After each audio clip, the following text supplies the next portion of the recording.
কালকে যে পিঠাগুলো বানিয়েছিলাম, এই তো সেই পিঠাগুলো। অনেকগুলো পিঠা কিন্তু আমি বানিয়ে ফেলেছি। আসসালামু আলাইকুম, কেমন আছেন সবাই? তো পিঠাগুলো বানিয়ে আমি কালকে রোদে দিয়ে দিয়েছিলাম, সেই সাথে এখন আজকেও বের করে নিয়েছি। আসলে এই পিঠাগুলো যত রোদে শুকানো যাবে তত বেশি ভালো থাকবে। দেখতেই পাচ্ছেন কত বেশি সুন্দর লাগছে, তাই না? অনেক বেশি কিন্তু ভালো লাগছে দেখতে। আর এটা দেখতে যেমন সুন্দর, খেতে কিন্তু তার চাইতেও বেশি মজাদার। আর এত পরিমাণে রোদ উঠেছে আজকে, যেটা তো দেখেই বুঝতে পারছেন। আর এই ভিডিওটা কিন্তু কিছুদিন আগের, আমি অনেক দিন হয়ে গেল ভিডিও আপলোড করি না।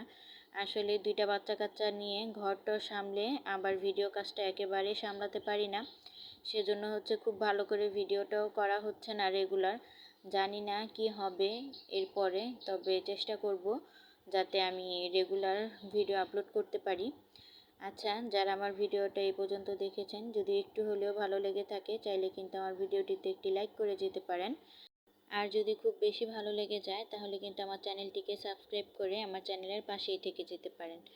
তো আমি এদিকে ভিডিওর কোনো কথাই বলতে পারিনি, তো বলতেছি এই যে ভাত রান্না করার জন্য ভাত বসিয়ে দিয়েছি। ভাতটা তো বলক চলে এসেছে। সেই সাথে আজকে রান্না করব ডিম ভুনা আর হচ্ছে ডাল। তো এই তো ডিম ভুনাটা আমার প্রায় হয়ে এসেছে, আর এদিকে আমার ডালটাও হয়ে গিয়েছে।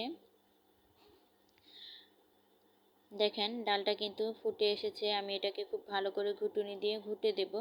আসলে ডালটা যত ভালো করে সেদ্ধ করা যাবে তত বেশি কিন্তু মজা হবে খেতে। আর সবচাইতে বেশি মানে যেটা করতে হয়, অনেক পরিমাণে জাল করতে হয় ডালে। যত বেশি পরিমাণে জালে ডাল করবেন তত বেশি খেতে মজা হবে। আর এইদিকে মেয়ের ব্যাগটা দেখতেই পাচ্ছেন কি অবস্থা, তাই না? একদম নোংরা হয়ে গেছে। তো ভাবতেছিলাম ব্যাগটা কেন পরিষ্কার করে দেই না, তো ওই যে সময় পাই না, এই জন্য হচ্ছে। তো খুব ভালো করে পরিষ্কার করে দিয়েছি। আর এদিকে আমার রান্নাটাও শেষ। রান্না করেছি ভাত, ডাল আর সেই সাথে ডিম ভুনা। আর এদিকে তো আমার মেয়ের ব্যাগটাও ধুয়ে দিয়েছি। ছোট মেয়ের যে জামা কাপড়গুলো ছিল সেগুলো আমি খুব ভালো করে পরিষ্কার করে দিয়েছি। আজকের ভিডিওটা আমি এখানেই শেষ করে দিব। দেখা হবে নতুন কোনো ভিডিওতে। আল্লাহ হাফেজ।